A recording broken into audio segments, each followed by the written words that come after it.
High বন্ধুরা, আমি সুপর্ণা। আজকে তোমাদের কিছু জানানোর জন্য আমি এই ভিডিওটা করলাম। তোমরা একটু ভালো করে দেখো, যারা জানো না তাদের জন্য বিশেষ করে। আমরা যেরকম আজকের দিনে বাবাকে আমরা সবাই সন্তানের মঙ্গল কামনার জন্য বাবাকে পুজো করে থাকি, আমি কিছু ইয়েতে জানলাম যে বাবা মা দুজনকেই আজকের দিনে ডাকতে হয়। দুজন ছাড়া সন্তানের মঙ্গল কামনা হয় না। তো সেক্ষেত্রে আমরা বাবাকে তো শিবলিঙ্গেতে সবাই পুজো করি, কিন্তু মাকে আমরা কিভাবে ডাকি?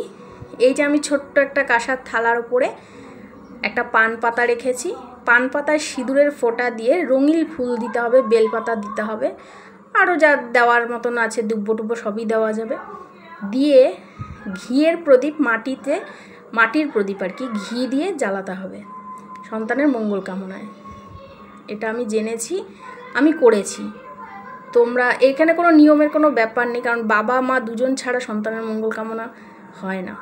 তো দুজনকেই ডাকতে হবে। তা আমার ভোলে বাবাকে আমি দিয়েছি, আমি সঙ্গে মাকেও দিলাম। তোমাদের যদি ভালো লেগে থাকে তোমরাও করতে পারো। আমি প্রদীপ জ্বালিয়ে দিয়েছি। চেষ্টা করবে সারা রাত এই প্রদীপটা জ্বালানোর। আমিও চেষ্টা করবো সারা রাত জ্বালানোর।